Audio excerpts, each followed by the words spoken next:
Kami bersyukur ajaib dalam hidup kami. Tuhan sudah memohonkan kami pagi hari ini untuk memuji-muji dan menyembah Engkau. Dan saatnya kami akan mendengarkan firman-Mu. Tuhan, pagi hari ini, biarlah Tuhan memakai hamba-Mu ini. Tuhan mau berbicara kepada kami lewat hamba-Mu. Sembunyikan hamba-Mu ini di balik salib-Mu. Engkaulah Allah yang kami puji, kami tinggikan. Dan kami muliakan, biarlah hikmat dan pewahyuan turun dari surga, sehingga kami boleh menerima rima dari Tuhan di pagi yang indah ini. Dalam nama Tuhan Yesus Kristus kami berdoa. Haleluya. Amin. Bapak Ibu yang dikasihi Tuhan, puji Tuhan, masih dalam satu rangkaian pembahasan ya tentang soteriologi ini hari ketiga, dan pembahasannya sama. Dasar utamanya adalah soteriologi itu adalah keselamatan dari Allah ya.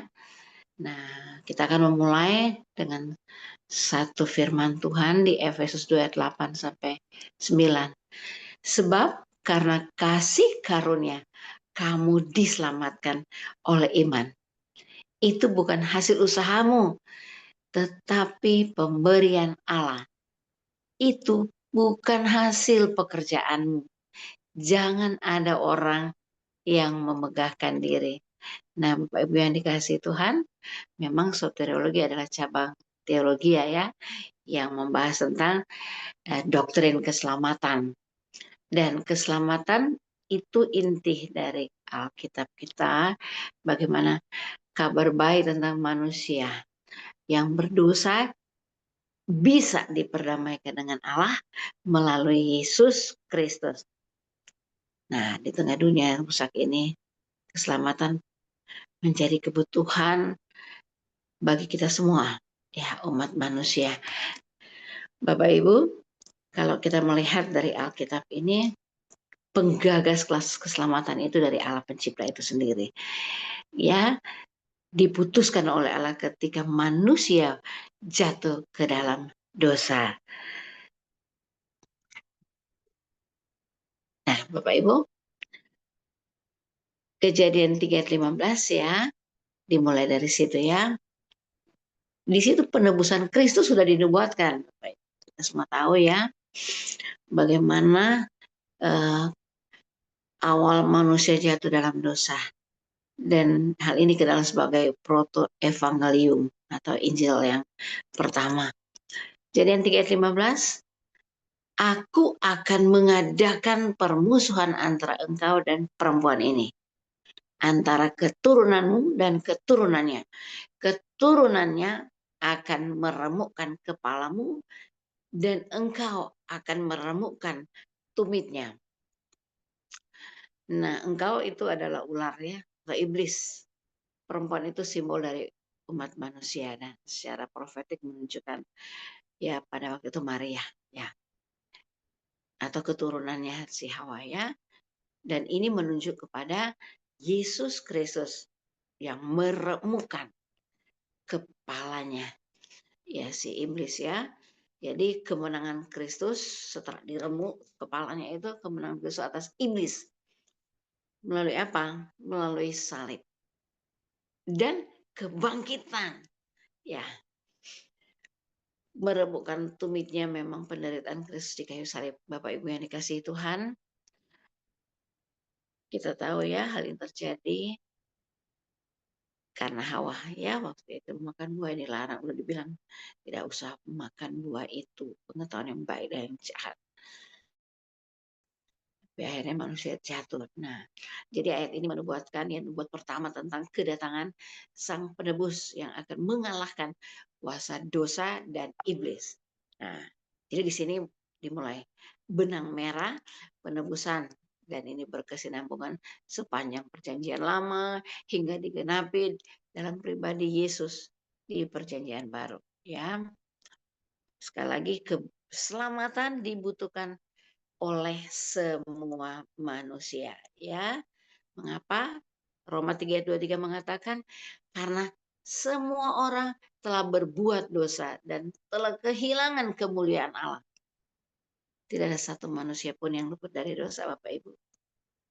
Jadi dosa itu memisahkan manusia dari Allah. Dan akibat dosa adalah maut.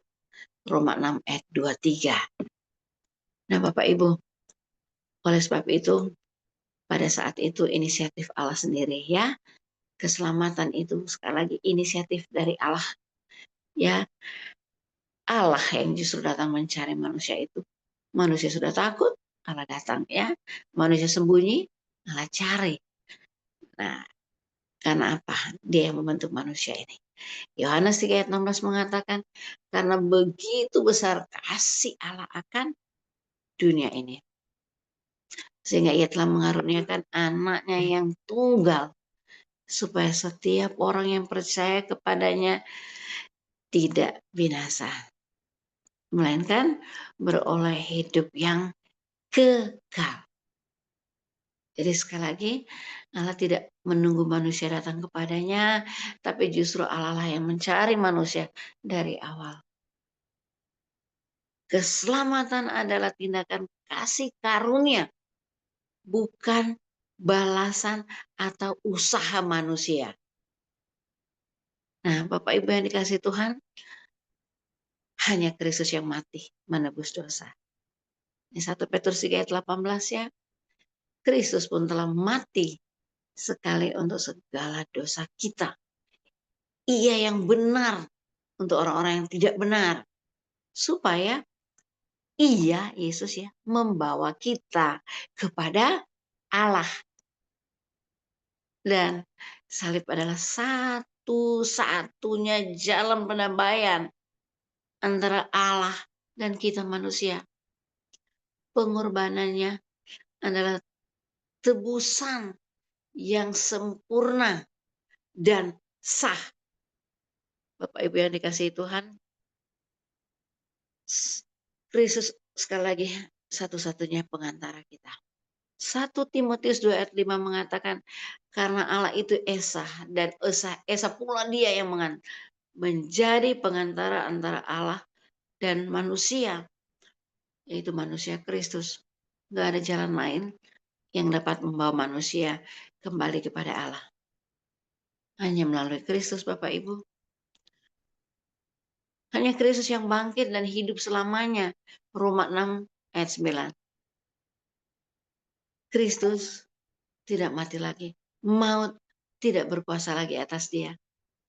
Kebangkitan Yesus membuktikan kuasanya atas dosa dan maut. Hanya Kristus yang bisa memberi hidup yang kekal. Karena dia hidup selamanya. Ya, Bapak Ibu.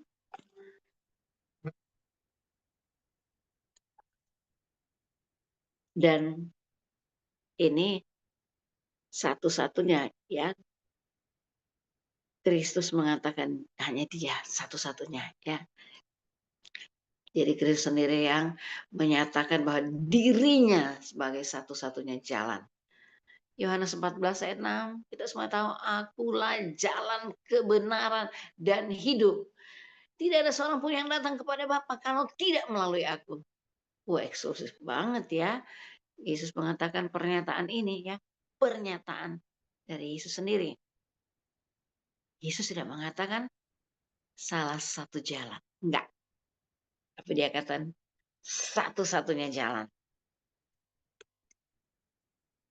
Dan keselamatan diterima hanya melalui iman. Roma 10 ayat 9 sampai 10 ya. Sebab jika kamu mengaku dengan mulutmu bahwa Yesus adalah Tuhan dan percaya dalam hatimu bahwa Allah telah membangkitkan dia dari antara orang mati, maka kamu akan diselamatkan. Jadi iman adalah sarana menerima keselamatan, bukan perbuatan baik. Dan iman bukan sekedar percaya, tapi bagaimana hidup yang berserah. Dan syarat utama adalah menerima Kristus sebagai Tuhan dan Juru Selamat secara pribadi. Ya. Dan kalau sudah selamat, keselamatan itu mendorong hidup yang baru. 2 Korintus 5 ayat 17. Jadi siapa yang ada di dalam Kristus, ia adalah ciptaan baru. Yang lama sudah berlalu, sesungguhnya yang baru sudah datang. Jadi Bapak Ibu, keselamatan bukan hanya tentang masa depan, tapi juga transformasi hidup hari ini. Pasti orang yang diselamatkan hidupnya dalam pertobatan dan dalam ketaatan, Bapak Ibu. Keselamatan memang anugerah ya. Mari kita menyadari bahwa memang keselamatan adalah pemberian Allah yang terbesar dan hanya bisa diterima oleh iman, bukan usaha kita sama manusia untuk berbuat baik, kan ya. Dan terus ingat bahwa kita diselamatkan bukan hanya untuk masuk surga, tapi untuk hidup memuliakan Allah mulai sekarang, Bapak Ibu. Ya, dan pasti kita semua hamba Tuhan di sini sudah menerima keselamatan itu secara pribadi. Dan tentu harus mencerminkan hidup yang sudah diselamatkan dan ikuti perintah Tuhan. Ya, pergi jadikan semua bangsa muridku. Bukan hanya kita akan memiliki keselamatan, tapi Tuhan ingin ya, the Great Commission. Kita harus melayani Dia. Nah, Bapak Ibu, mengapa Kristus? Nah, kita akan bahas sedikit ya. Pasti harus Kristus yang menjadi pokok iman kita sehingga kita bisa diselamatkan, doktrin keselamatan kita ya, soteriologi, keselamatan dari pihak Allah dan keselamatan hanya di dalam Kristus, tidak bisa diubah. Mari kita lihat kenapa Kristus ya. Nubuat-nubuat dalam perjanjian lama tentang kehidupan Yesus digenapi dalam perjanjian baru. Coba, mari kita lihat bagaimana nubuat itu yang mengacu pada kehidupan Yesus, Bapak Ibu. Mulai dari apa? Dari kelahirannya, kematian, kebangkitannya, pelayanannya. Pokoknya apa yang terjadi sudah dinubuatkan di dalam perjanjian lama. Nah, kalau kita lihat mulai dari kelahiran, beberapa ayat menunjukkan hal ini. Di dalam perjanjian lama, Yesaya 7 ayat 14, kita semua tahu, sesungguhnya seorang perempuan muda mengandung dan akan melahirkan seorang anak laki-laki, dan ia akan menamakan dia Immanuel, Tuhan beserta kita. Hal ini digenapi di mana? Matius 1 ayat 22, Bapak Ibu. Lalu dalam Mika 5 ayat 2. Tetapi engkau, hai Bethlehem Efrata, daripadamu akan bangkit bagiku seorang yang akan memerintah Israel. Wow, digenapi di mana? Matius 2 ayat 1. Juga dalam Lukas 2 ayat 4 sampai 7. Nah, pelayanan Yesus dinubuatkan juga Bapak Ibu. Dalam perjanjian lama Yesaya 61 ayat 1 sampai 2. Roh Tuhan Allah ada padaku, oleh karena Tuhan telah mengurapi aku. Untuk apa? Untuk menyampaikan kabar baik kepada orang-orang sengsara. Nah, ayat ini dikutip dan digenapi oleh Yesus sendiri ya, dalam Lukas 4 ayat 16 sampai 21. Kemudian dalam Yesaya 9 ayat 1 sampai 2, bangsa yang berjalan dalam kegelapan telah melihat terang yang besar. Hal ini digenapi dalam Matius 4 ayat 13 sampai 16. Bagaimana pelayanan di Galilea. Nah, Bapak Ibu, juga penolakan terhadap Yesus sudah dinubuatkan ya dari perjanjian lama.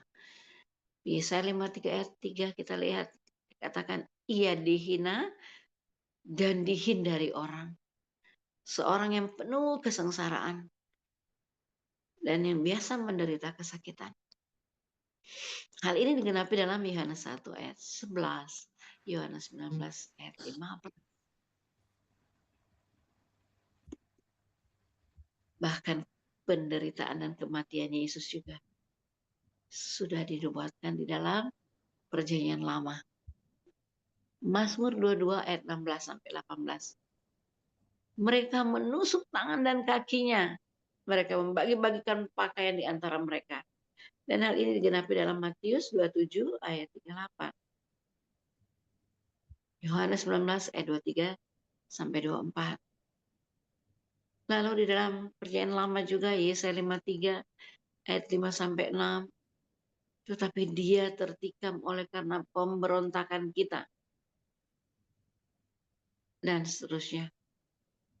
Oleh bilur-bilurnya kita menjadi sembuh. Hal ini digenapi dalam Matius 27 dan 1 Petrus 2 ayat 24. Nah Bapak Ibu, dan sampai pun kebangkitan Yesus sudah ada dalam Perjanjian Lama.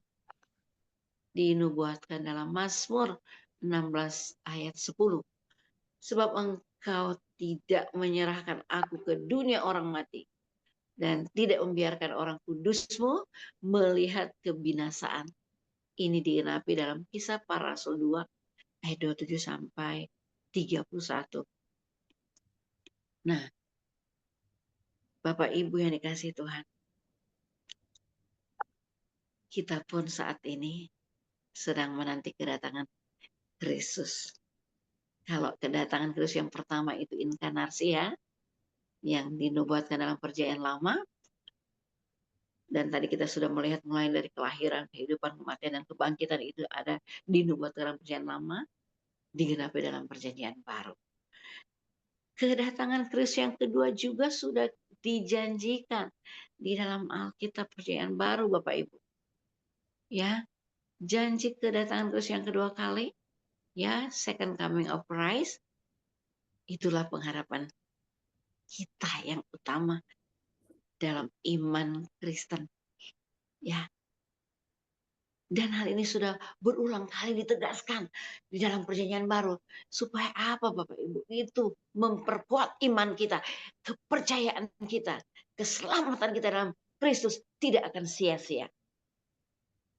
Ya, janji bahwa Yesus akan datang kembali dalam kemuliaan untuk menghakimi dunia, menggenapi keselamatan umatnya, dan membentuk langit dan bumi yang baru.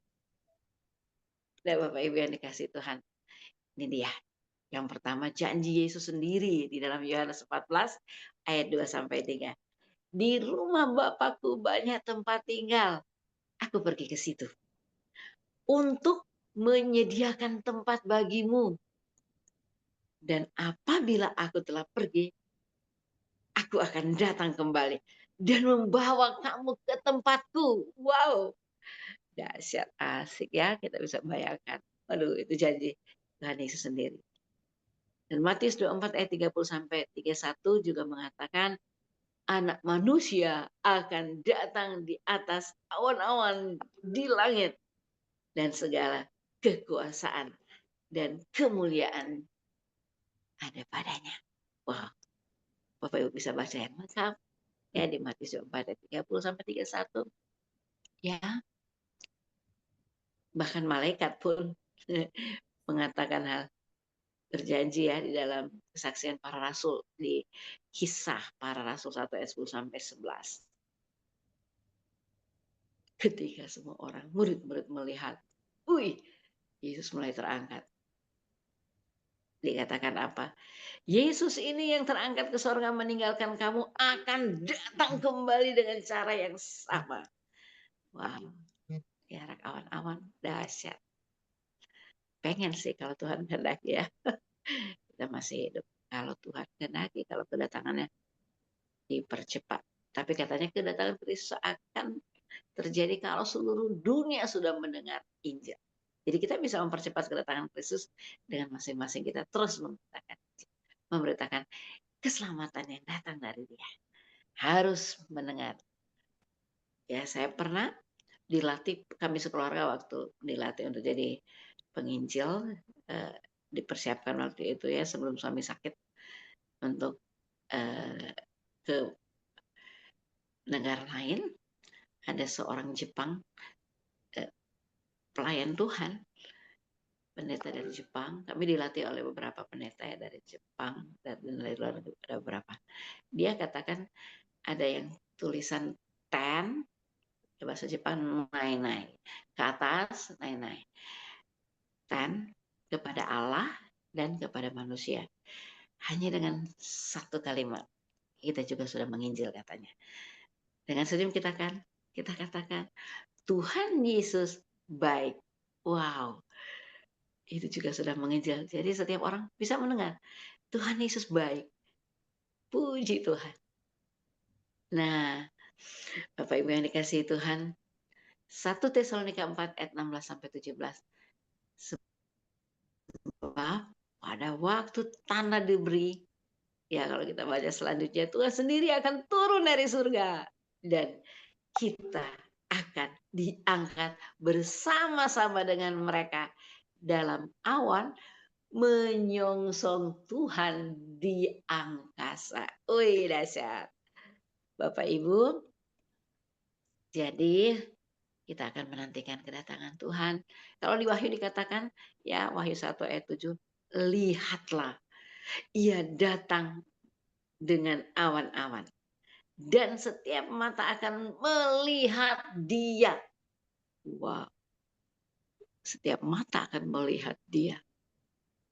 Wahyu 22 ayat 12 sampai 20. Antara lain, sesungguhnya aku datang segera.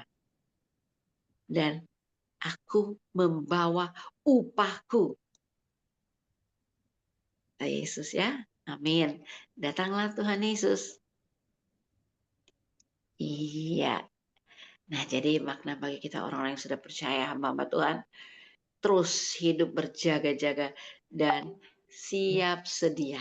Ya, Matius 25 ayat 1 sampai 13. Berjaga-jaga, siap sedia. Seperti Tuhan sudah mau datang hari ini. Atau siap sedia kalau Tuhan panggil kita dibawa pulang ke surga. Atau nggak usah takut mati. Ya, nah pengharapan akan pemulihan dan keadilan asalkan kita setia dalam iman dan pelayanan kita. Ya, nah sekarang bagaimana? Sudah siap menyambut kedatangan Kristus? Pasti kita semua hamba-hamba Tuhan ya. Setiap hari hidup memuliakan Tuhan dan terus menguatkan iman kita, membagikan kabar keselamatan. Ya, terus ingat bahwa tujuan iman kita adalah keselamatan jiwa. Keselamatan, sekali lagi, doktrin keselamatan kita hanya ada di dalam Kristus. Terus berjaga-jaga dengan penuh iman. Mengharapkan kedatangan Kristus yang kedua kalinya. Kita berdoa. Bapa di surga, terima kasih untuk firman-Mu pagi hari ini. Kami kembali dikuatkan bahwa keselamatan kami hanya ada di dalam Kristus. Kesaksian Alkitab menyatakan sejak manusia jatuh ke dalam dosa, hanya Tuhan sendiri yang mencari manusia. Tuhan mencari kami orang berdosa, dan dengan cara Tuhan datang ke dalam dunia, firman menjadi manusia melalui Kristus Yesus, semua digenapi. Oleh sebab itu, terus beri kami kekuatan dari surga, berjalan dalam iman, pengharapan kami, sampai Kristus datang kembali. Bahkan sampai kami dipanggil pulang. Terima kasih. Meteraikanlah firman-Mu dalam hati kami, dengan kuasa darah-Mu yang kudus. Kami tidak inginkan dirampas oleh si jahat. Dalam nama Tuhan Yesus, kami bersyukur. Haleluya. Amin. Bapak Ibu yang dikasihi Tuhan, saya serahkan kembali